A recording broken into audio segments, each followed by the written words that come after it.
You are listening to Hit Play, Not Pause, a feisty menopause podcast for active, performance-minded women. I am your host, Celine Yeager. Each week, I bring you advice from athletes, scientists, researchers, and other experts to help you feel and perform your best, no matter what your hormones are doing. This show is a production of Live Feisty Media. Hello, strong, feisty women. I hope you all are well. So I have a really fascinating and honestly pretty important show for you this week because it digs into a serious topic that never occurred to me to cover before. What it's like to navigate menopause as a spinal cord injury survivor. And there are a lot of levels here. For one, navigating life with a spinal cord injury, especially in a wheelchair, is incredibly challenging and incredibly isolating in and of itself. But when you add menopause to the mix, you have a whole suite of added challenges very few people understand. And when we look at somebody who is in a wheelchair or who has a spinal cord injury disability, it's easy to think, oh, that affects their mobility or their ability to walk or use their arms and legs, which of course it does. But it also affects their whole nervous system. And as we know, the nervous system is connected to so many functions, sexual function and bladder function and thermal regulation, and things that also intersect and intertwine with what happens when we enter perimenopause, and then you add medications for the injury, and it is a tangled web to tease through many things that never ever occurred to me. So I am really grateful that my friend Andrew Bernstein, who I used to ride with and travel to races with when he lived by me and is also a spinal cord injury survivor, reached out to me with this week's guest, Edie Perkins. Edie Perkins was a 46-year-old elite runner and cyclist when a catastrophic accident left her paralyzed from the chest down, just as she was entering menopause, though she really didn't know that at the time. And we have a really candid conversation about how her hormonal challenges and changes collided with her spinal cord injury recovery, and that left her with misdiagnosed UTIs, sheet-soaking night sweats, declining bone density that has left her with actually pretty fragile bones, and just a huge struggle to sort through these challenges and get quality care. And yet, through all of it, Edie continues to race. She just finished second place in the handcycle division in this year's Boston Marathon, and she skis and lives an active life. So I'm super grateful that she came on and she shared her story. Whether or not you have a spinal cord injury, it really helps to understand what people who do are going through. Edie is also devoted to helping others like her find community and resources and thrive because she knows how powerful it is to find your people and to be inspired by others. And along those lines, just a note that when we conducted this interview, Edie was executive director of the Kelly Brush Foundation, which is an organization that works to fund and empower new experiences in adaptive sports for people who are living with spinal cord injuries. Very shortly after our injury, she stepped down from that position to attend to some personal issues, including working and helping her aging parents, which we talk about in this conversation. So you'll hear us talk about her work in the foundation, and while she's still no longer there, I would still highly encourage you to check them out and support their work because they do great work. I hope you enjoy this one as much as I did. All right, before we get to it, give us a follow at Feisty Menopause on Instagram and Facebook. Come on over and join our private Hit Play Not Pause Facebook group where you can share stories and advice with thousands of like-minded women. And head into those show notes and sign up for my free weekly Feisty 40 Plus newsletter for all the training and nutrition news you can use. Thank you, as always, for the kind reviews and ratings that continue to come in on Apple Podcasts every week. It is truly awesome and helps the show continue to grow now in its fifth year. And while I'm thanking you all, thanks to everyone who already signed up for my brand new Perimenopause Starter Pack mini course. I was very stoked to see that mini course taking off so quickly, and you can find that at feistymenopause.com if you're interested. Very quick. Final thanks to Previnex for their continued support and their support of this show. I have gotten a couple of really remarkable feedback reviews on their new Gut and Green Superfoods product. And one woman says, I truly love this product. I feel less bloated. It tastes good without being overpowering. I really feel like consistently taking this is like a superpower. Awesome review. And then the other one that says, this product is amazing for my gut. I was having constant heartburn for well over a year, taking Tums almost every night and still getting woken in the middle of the night with acid reflux. In just a few days, I felt better. Now, after a month, my gut feels normal again and no Tums needed, and it tastes good too. Highly recommend. So there you have it. Previnex makes high quality products that just work. So thank you, Previnex, for your ongoing, committed, continued support. All right, enough of me. Let's have a few words about those awesome sponsors and get on with the show.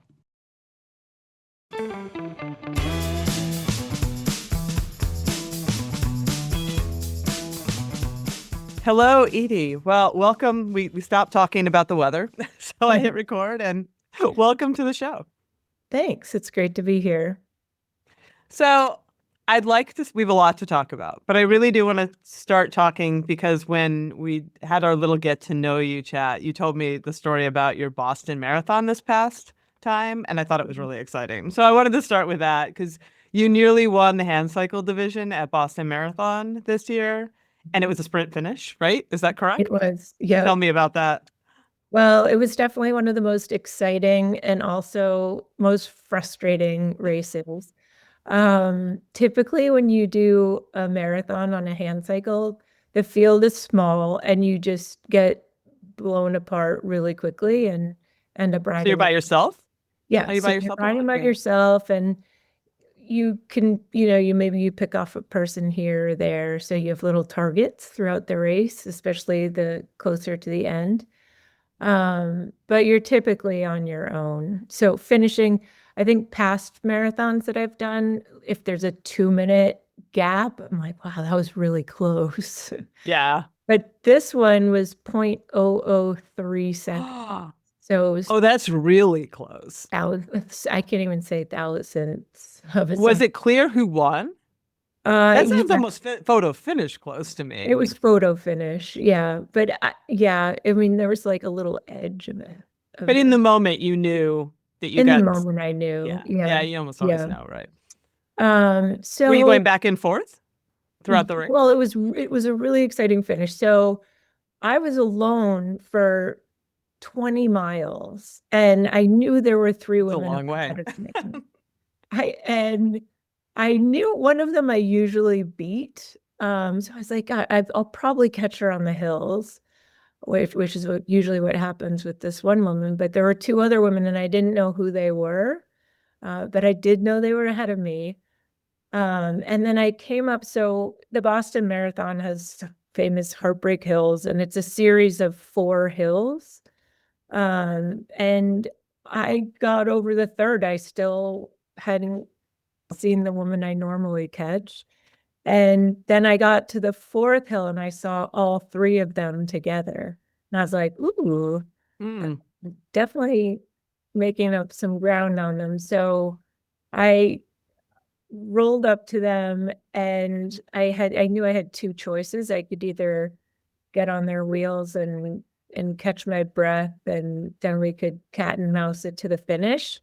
Or since I seemed to be better on the hills than them, I could take advantage of the half hill that was left and just try to drop them. So that's what I did. And I did it well. I like totally dropped them. I was alone for the next 2.5 miles and figured I had it in the bag. I kept checking my rearview mirror, couldn't see them. So and then all of a sudden they caught up to me and there was still, I don't know, a couple miles to go. And 2 of us were able to get away from the third. And then I stayed on this woman's wheel for most of the rest of the race. And at the end of the marathon, you sort of go around a corner and then you see the finish line. I don't know, it's probably less than half a mile to the end.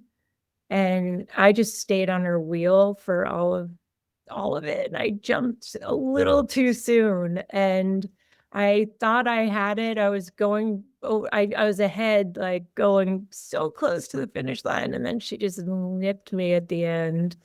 So it was really fun to get to race like that because I love the racing aspect of racing, and you usually don't get that in a marathon. So it was really fun, but also really frustrating. And I just kept thinking, for the next day and a half, if only, if only. So it was still pretty awesome. What does the time look like for a hand cycle marathon? We did that in 1:42. Wow. My best at Boston was 1:33.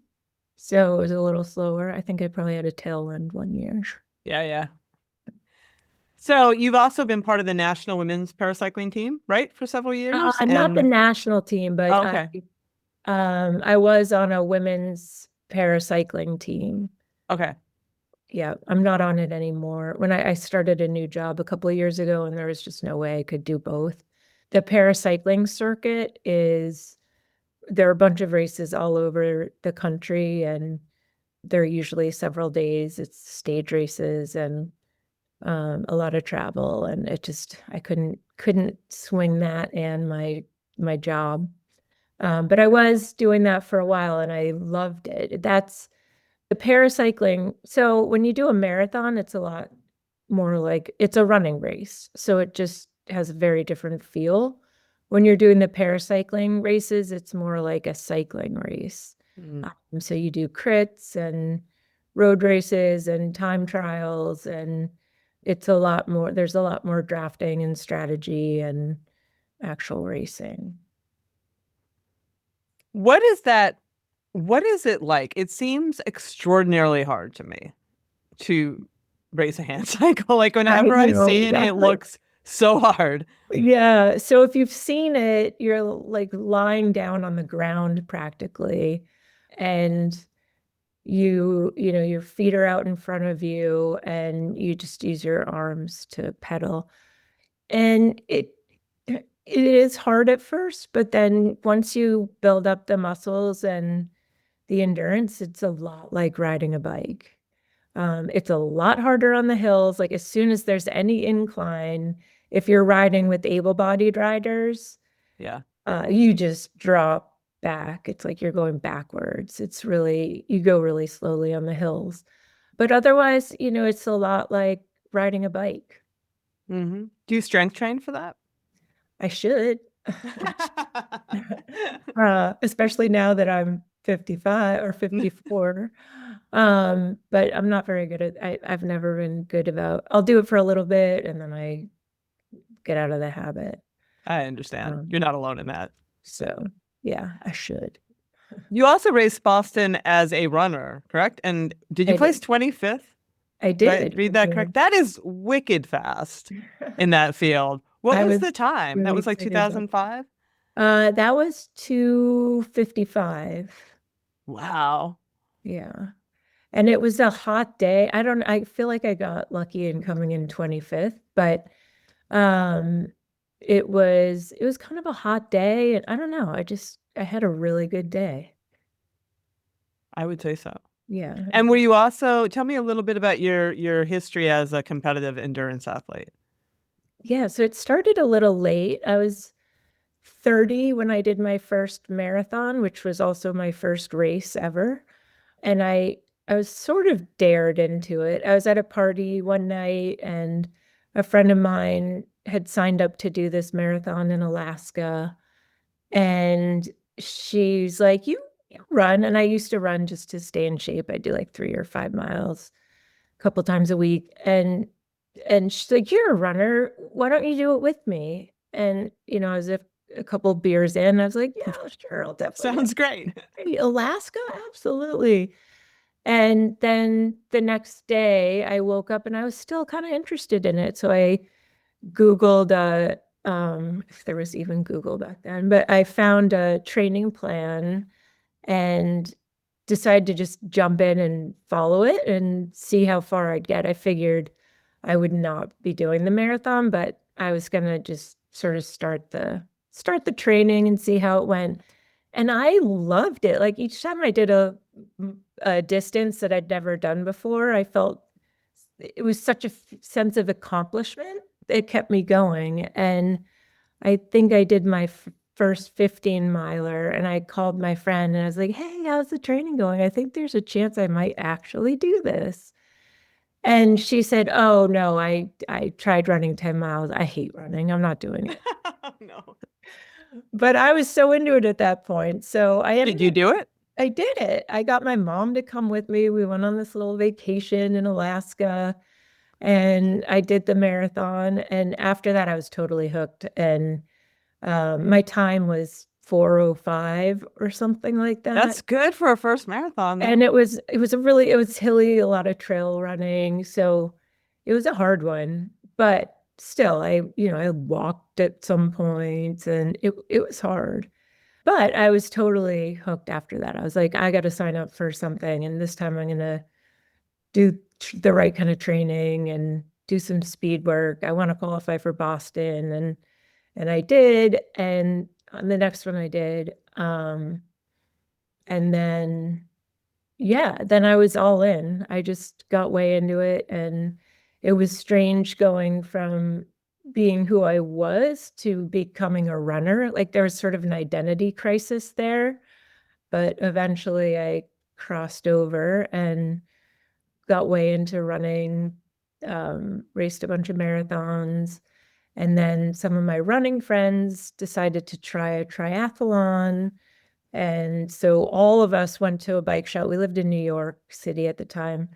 We all descended on this one bike shop and we're like, if all of us buy bikes, can we get a good deal? And so we got a good deal on some crappy entry level road bikes and did did a sprint triathlon, and then that worked its way up to half Ironmans, and then I was sort of back and forth between running and triathlons, and then I started dating a cyclist, and he convinced me to try cycling races. So I got into that and sort of moved exclusively to racing cycling. Mm.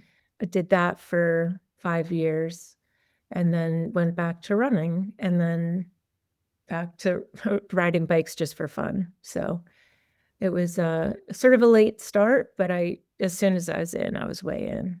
Yeah, that's great, and it mirrors so many other friends of mine stories. We triathlon became popular at that time, and I sort Yeah. of followed a very similar trajectory. Like, I'll try this Mhm. thing, yeah. And but I Yeah. was more the rider that sort of was like, well, I'll try a marathon, and then went back to my sport. But Yeah.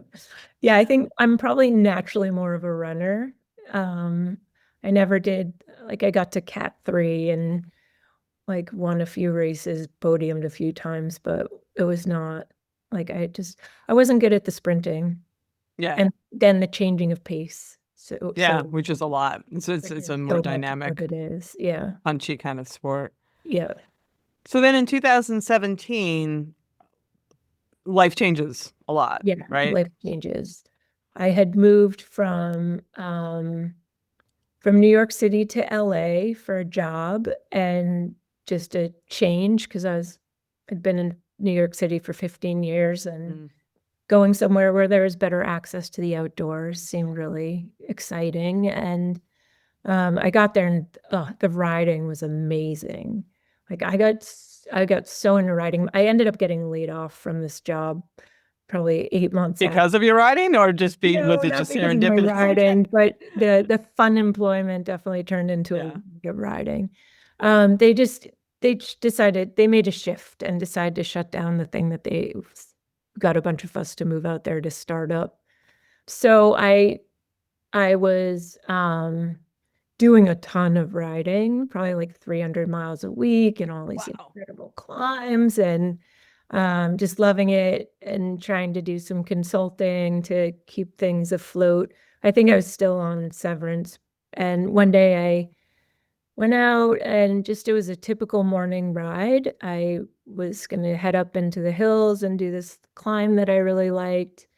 But less than 10 minutes into the ride, I was going through an intersection, going down a hill, so going a little bit fast, and a car coming the opposite direction made a left-hand turn and just did not see me at all and T-boned me perfectly, and I went flying. I went on to broke her windshield and continued to fly off and onto the pavement, and I broke my neck and my back and 11 of my 12 ribs and was paralyzed from the chest down. Um, and yeah, life changed. Did you know the extent of your injuries in that moment? No, I actually don't really remember much. I remember seeing the car coming at me and knowing there was nothing I could do. And I remember this very strange, like incredibly peaceful feeling. And that was like the most vivid memory. It's faded since, but I still remember it because I've talked about it so much. And then I remember uh like it just felt like it blacked out. And then I remembered just having this mantra in my head: stay calm, stay with it, stay calm, stay with it. And I figured that's when the EMTs were there or something. And then I remember waking up in the hospital, and it's like, I feel like I understood at that point that I was paralyzed. And I don't, yeah, it's all really strange. And I don't, I don't know. I don't remember exactly. I don't ever remember this feeling of like, you will never walk again kind of moment, but it was just Yeah. sort of like I understood it. I think I was still hopeful that I would recover, uh, Hmm. but I don't know. What did the rehabilitation process look like? It was long. I was in rehab for 4 months, which actually means I was really lucky, because today insurance pays for about 30 days is the average stay, which is nothing. And that's down Nothing. nothing. In Switzerland, it's required that you're in rehab for 6 months after becoming paralyzed. So I was lucky to get 4 months. It's really slow. Like, it started with just the challenge of sitting up. Like, at first, you can't even sit up without starting to get dizzy and pass out. So that takes a few days. And then they get you in a wheelchair and start to get you comfortable sitting up for longer periods of time. And eventually, I couldn't even sit up. So I have no core muscles. So I think that's the thing that was most surprising to me. I think at first I was like, yeah, I'm paralyzed from the chest or the waist down. Right. That's always what I thought of. If I saw somebody in a wheelchair, I just figured it meant they couldn't move from their waist down, because you see them sitting up. But when I realized I was paralyzed from the chest down, I was like, what does that mean? Like, I'm arms, neck, and a head? And that's literally all I can control. And a little, my chest, my pecs, and my shoulder blades. But you're a noodle. And so sitting up, they try to teach you to sit on a bed, and just lifting your hands up. At first, you don't have Oh, yeah. balance, you just fall over. So there's a lot of work on sort of teaching you with your arms, neck, and head how to get balance and stability, with no core muscles. Because So you look balanced. Like I'm looking like at now you you wouldn't know, sitting. right? I'm Yeah. sitting here. But it's because of the backrest on my wheelchair and how I'm seated, but it's also because I've got 8 years of working on that balance, and it is amazing what a body can do. It is amazing. Like, you just relearn how to do everything, and how with what you've got, you learn how to balance and how to sit up and, do so much with because I have control of my arms and hands. And uh it means I can live independently really easily. If I So I actually did break a number of bones in my neck, And that's what, if you injure your spinal cord at that level, that's when you're quadriplegic and you lose control of your hands and arms. If you're where I injured my spinal cord, it's my T5, my thoracic 5. So that's down by like by my sternum. So that means I can control all of my hands and arms, and I'm a paraplegic. And there's always a in the paralysis world, when I meet somebody who has control of their core, I'm like, oh my God, you're so lucky. And when a quad meets me and sees that I can move, Yeah. oh my God, you're so lucky. So in some ways, I feel very lucky to have that, especially because I did break my neck in so many places and very easily could have punctured my spinal cord. Yeah. How old were you? You were in your mid 40s? Yeah, I was 46. 46. Yeah. What are some of the ramifications of this type of injury that people like myself and others might not realize? When I was doing some prep for the show to talk, the body is so interconnected, and this is massive trauma, and there can be endocrine disruptions and all kinds of stuff. Did you have like what might we not think of? Oh, that's the thing, is like there's so many things that you don't know until you know somebody who's paralyzed or become paralyzed yourself. And especially a spinal cord injury, it just completely messes up your nervous system. And your nervous system controls your breathing, it controls your ability to go to the bathroom, your sexual function, your ability to control temperature. So as an athlete, here's one thing that's really interesting. You don't sweat below your level of paralysis. Really? Yeah, isn't that so weird? So, Yes. so if I'm out on a really hot day and I'm riding my hand cycle, which also happens to be really close to the pavement, so you get really hot. You have to be super careful that you don't overheat because your body's not sweating properly. Like if you're able-bodied, your skin does what it's supposed to do and it regulates your temperature. But since I only sweat from head up, and now I feel like I don't even sweat very much, like from my, That could be you know, menopausal. well, That could be hormonal. so one of the things that's so weird is I hadn't had a period in a year when I had I was just going into menopause, like transitioning from peri to full on. I was on some hormone treatment that I think might have, like, as soon as I went on that, I never had another period again. So I don't, I don't know. But when I was injured, I stopped taking the hormones and I have never had another period. So I don't know. There are so many things that were happening to my body, and I just attributed everything to the spinal cord injury and everything to the drugs they put you on for having a spinal cord injury. Like, one of the things that happens that no one would think of is nerve pain is really common for people. I think 70% of people with spinal cord injuries suffer nerve pain, and I'm one of the really lucky ones that does. And so you get like burning. It's kind of like frostbite where it's burning and cold all at the same time and tingly, and it's like all your nerves are just like having a frenzy, and you feel it everywhere that you're paralyzed. So Huh. it's like below, above where I have actual feeling, I'm fine. It's everywhere else that's like burning. Oh, And that's interesting. so I'm on some medications for that.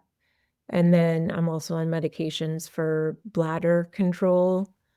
And before my injury, the only medication I ever took was the hormone stuff. I never had anything else. So when I went home from rehab, I had things like night sweats. And oh my God, I would wake up in a puddle. And yeah, that was, and looking back, I'm like, oh, I know what that was. Because it stopped. Eventually it stopped. Like, but it was a couple of years of like literally waking up in a puddle. So a doctor never, did you ever talk to a doctor about that? And No, you never like no got one on ever hormone? talked to me about menopause. Oh, I wow. feel like I never talked to anyone about menopause until other than friends, but especially because I I was a lot I started, I mean, I guess I was officially, do you say in menopausal? Like, Yeah, I mean, perimenopause is that period until you go 1 year without a period and then you're right. postmenopause. So menopause is Okay, technically post, 1 day in time. Yeah. yeah, yeah, yeah. Okay, so I was post-menopause at age 46, and I Yeah. don't think none of my friends were. So It's a no one little on the was earlier really side. talking about it. And then, yeah, I don't know. I feel like I was so focused on the spinal cord injury that I wasn't, I wasn't It's attributing reasonable. It's just, but it's and then interesting to me that, and it's interesting and telling, I think, that wasn't part of your care, as a, I know. yeah. Yeah. Yeah. And it wasn't until, so one of the things that happened, um, so to go to urinate, I have to use a catheter. Hmm. And it's like this small Oof. little thing that you stick in your urethra right into your bladder. And so one of the common side illnesses of having a spinal cord injury is you get UTIs all the time because you're constantly sticking something into your bladder, and your bladder Mm. needs to be uh, like a protected thing that is sterile. And I had a couple UTIs, and it's weird. You still feel a burning, even though you can't feel anything, but there's still this like, you just know there's like a burning. It feels like the nerve pain, but super intense and super Mm. targeted to one area. And I kept having them, and I'd go in and I'd get tested, and they're like, no, you don't have one. I was like, but I know I do. And then I finally had this great nurse at my urologist's office, and she said, wait, how old are you? Have you went, oh, and at that point I was probably 47. She's like, do you get your period? I was like, no, not anymore. She's like, oh. So the thinning of your skin, that goes on in your urethra too. Yep. So I was irritating this, that's what was caught. It wasn't an actual UTI. It was the fact that I had thinning skin, and I'm sticking this device Yeah. there 8 times a day. And so she put me on estrogen cream, and Amen. I was going to all that went praying that that was the away. answer. My I night was like, sweat, please tell me that she gave you estrogen cream. my night sweats, my like phantom UTIs, all of that went away. But did I Okay. make the connection? No, it didn't dawn on me until, I don't know, maybe I was talking to another doctor later.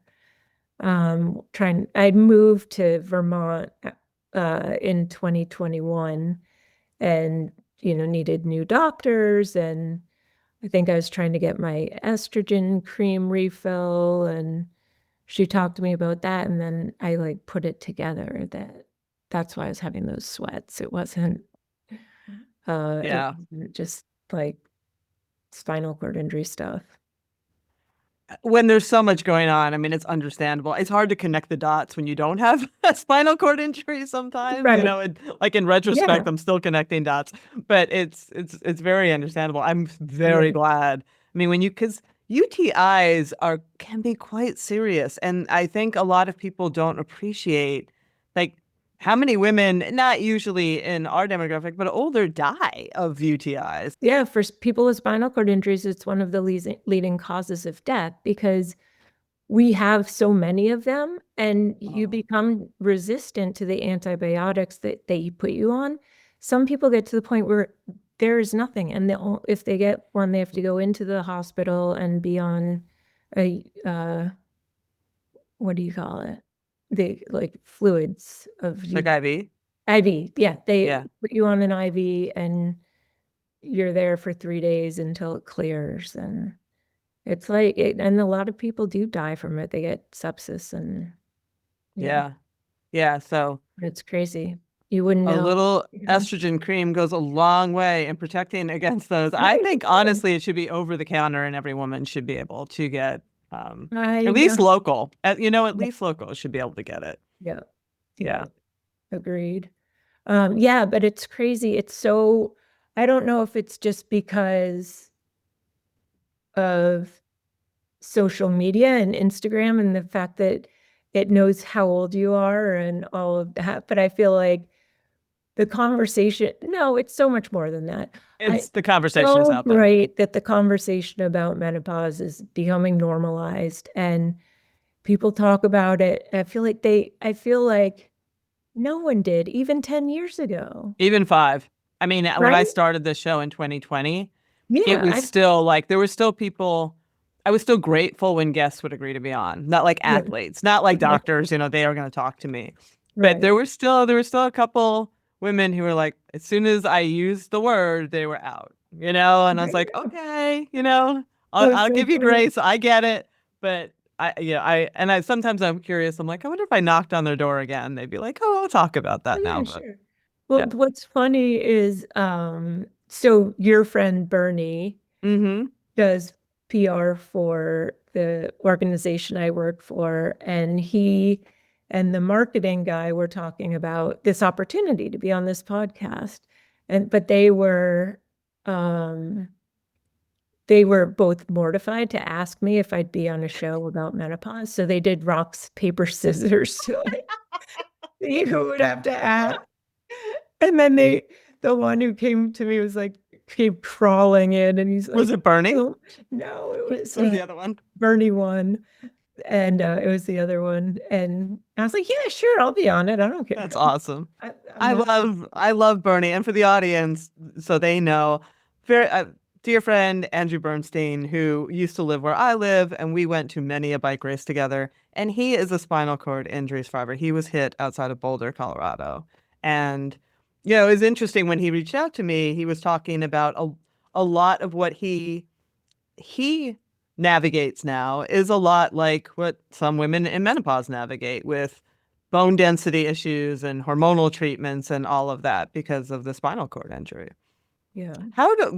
Which brings me, do you have DEXA scans, bone density? I mean, how does that affect your? Oh, I mean, it's really bad. I take calcium and stuff, but it's already showing that my bone density is weakening, I guess you would say. Um, I mean, it's like doubly bad for women my age. And Mm, with a spinal cord injury, you're not doing any weight bearing. You yeah, don't have the same kind of these are the other things that people wouldn't know about, but your circulation slows way down. You lose all your muscle mass below the point of injury. And so there's the circulation is lower, the muscle on bone that keeps attention. bones strong goes Yeah, away. And I mean, you can break bones so easily. And the thing is, you don't even know sometimes. So it's definitely something to keep an eye on. And another reason why I should do more weight training to at least I'll I'll keep my hold you to that. bones Yeah. strong. Do you use any, and this is just a really naive question on my part, and I don't know how any of this works, but do you use any sort of compression devices or wear to improve circulation since there's no, because I think about like the calves are known as like the second heart, right? Sort of helping circulation get Right. back to the heart. Is there anything externally that you use to sort of facilitate that circulation, or is that just not a thing? No, I'm sure it's a thing. And that's a really good question or idea. I don't. I just try to do as much exercise as possible. I have Yeah. a standing frame, which is supposed to help. They say it helps with improving bone density because you're sort of weight bearing. So what it is, it's this thing that you strap yourself into and then you can get up into a standing position. And mine's kind of like an elliptical machine too, so I can move Oh, my arms and it moves my legs, which is good oh, for that's great. range of motion. And you're sitting in your wheelchair all day, so your hip flexors get tight and that helps. But I find the thing that's best for circulation is just doing hard exercise and Yeah, getting on that the makes sense. bike, and I swim and Yeah. do a bunch of other things to Oh, that's stay great. active. But yeah, it's so important to stay active. Yeah. So let's talk a little bit about your work. You've referred to your job, and you're at the Yeah. Kelly Brush Foundation, which is, to my understanding, dedicated to helping people like yourself live active lifestyles, right? Is that the best way to put it? Yeah. How talk a bit about your job as an executive director and like what the organization does and what your goals are within that organization. Yeah. So our mission is to inspire and empower people with spinal cord injuries to live active and engaged lives. And our biggest program, the one that's been around the longest, is we give out grants to people with spinal cord injuries to purchase adaptive sports equipment, which is way more expensive than what an able-bodied person would pay, just because of the limited production of everything. There's no mass producing a hand cycle. So we're trying to break down the financial barriers to um, getting people their own equipment so they can be active and be active independently. But we realize, and this is one of the things when I started 4 years ago, and I had just been through my own recovery. I'd only been injured for less than 4 years at that point. Um, I I realize it's so long before somebody's ready for their own equipment. If you think about all that you need to do to learn how to monoski, and then, it takes a while. So we started adding more programs so that people would be supported from the point of injury all the way through to independence. One of the programs we introduced is camps. So we host Mm. camps, or partner with different adaptive sports organizations to host camps where people can come together and try new sports or build skills in sports they're already interested in. And what we found was that when people come together, it's much more the power of the camps was all about the peer-to-peer connections. Having a 100%. spinal cord injury is so isolating. Even if you have the most supportive friends and family, no one knows what you're going through. And when you get together with another person who has a spinal cord injury, it's just like, immediately you're talking about like going to the bathroom, having sex, how to get in the car, how to do this, how to do that. And it's just you instantly bond on all your shared experiences that no one else gets. And and it's also incredibly motivating because you see people doing things that you didn't think you could do, and then you want to do them. So I know when I went to my first camp, I went home and I had a changed outlook on what I could do. I'd only been injured a year, and I went to this women's para triathlon camp, and there were 10 women there who'd been injured for 3 years, 5 years, 15 years, and they had families and kids, boyfriends, girlfriends, jobs. They were like living their lives. And I was still in this space where I was trying to like figure out, how to drive and how to do this and how to do that. So I went home and I was like, I'm doing this. Like I'm gonna do it.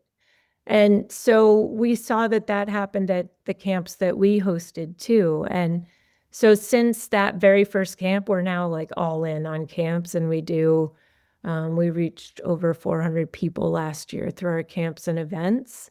And then we also introduced a new digital platform that is really targeting, it's for everybody, but we're really focused on the newly injured. It's a way to introduce people to adaptive sports. We have videos on 40 different sports that you can do to try to get people interested. And then it connects people with places near them where they can actually go and try the sports or join a basketball team or, go surfing, do whatever they want to do. And people can also set up profiles so you can find people near you and connect and hopefully take it offline and go meet up and, have a drink or go on a bike ride or do whatever it is you like to do. So that's been incredibly powerful. And we have, a number of other things we do, giving out scholarships so people can get to those lessons to learn how to do sports and have their first time adaptive sports experiences. So it's been really great. That's awesome. That's so great. I mean, on a small level here, I understand 1000% the power of that community that you're talking about because we Yeah. have in real events, like we just had a cycling gravel camp in Girona, Spain, and it was the same thing when you get women of similar, life stages and going through the same stuff, taking care of aging parents or lost parents or job transit, all the things, like magic just happens in the supporting of It's each other. so true. It's exactly that. So one thing you just said is something that I think is going to be the next menopause is aging parents. Like no one talks about that. It's so hard. So hard. It It is is so so hard. hard. And especially like I don't have any kids, but I imagine like there are people I know who have young kids, so they're trying to juggle a job, a family, and aging parents. And it's like it's so emotional. It's so hard. It's so hard, and I feel like it's so underrated. Yeah, it's I agree. It's not um so many reasons for this, but I do think that door is going to break down as well. We live in a society that is very age and death phobic, right? So if we have to Yeah. talk about that, we have to like talk about it and bring it back into our lives. And I think we need to bring all of this stuff into our lives because this is our lives, Yeah. right? This is life. This is actually what life is. It So is. I agree with you 100%. And it used to be labor. I swear it's our generation that's like bringing stuff that was always Yes. under the rug to the fore. Yeah. It's like people didn't used to talk about labor, and then now everyone's like, yeah, childbearing, or Yeah. breastfeeding and all those Yeah. things that are hard. It's like no one talked about, but now we do. And Yeah. I'm so glad you're doing this about menopause because it's like there's so much there, and when doctors don't even really talk to you about. 100%. Yeah, and we're pulling everybody with us. So I cannot thank you enough, Edie, for sharing your story and for the work that you're doing.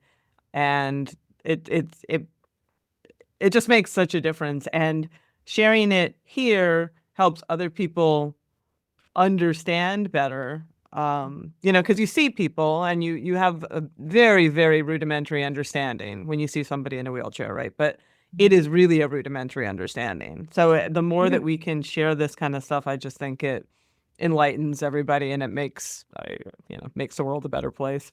Yeah, well, thanks for giving me the chance to share it because I know I didn't know anything until I was in one myself. So Yeah, um, thank you for that. And sorry, I don't I my menopause was so mixed in with the spinal cord injury, but it was that's okay. This is life as well. So thanks again so much. Do you have something coming up after? I mean, I know well Boston this was just. weekend I have a half marathon here in Burlington. Oh, nice. I'm excited for that. There are a bunch of hand cyclists that do it, so it should be fun. Excellent. Well, good luck. Thank you. And I hope the sun shines for I you. do too.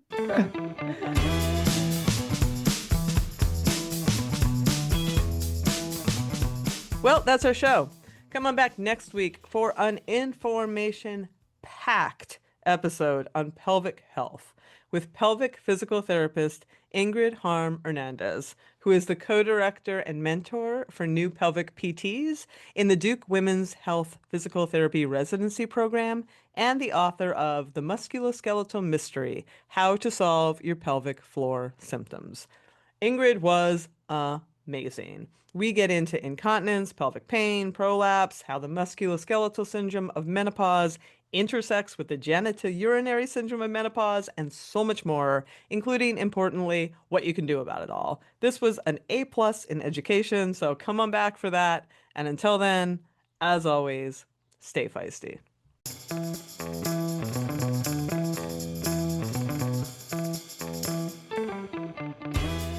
You've been listening to Hit Play, Not Pause, a feisty menopause podcast for active, performance-minded women. I'm your host, Celine Yeager. The show is edited and produced by the strong, talented, and amazing women at Live Feisty Media. Follow us on social media at Feisty Menopause, and please help us spread the word. Screenshot and share this episode on your social media channels with the tag @FeistyMenopause. Share the show with your friends, and please subscribe, like, review, and rate this show wherever you get your podcasts. Word of mouth and good reviews make it easier for other listeners to find. Thanks for listening, and as always, stay feisty.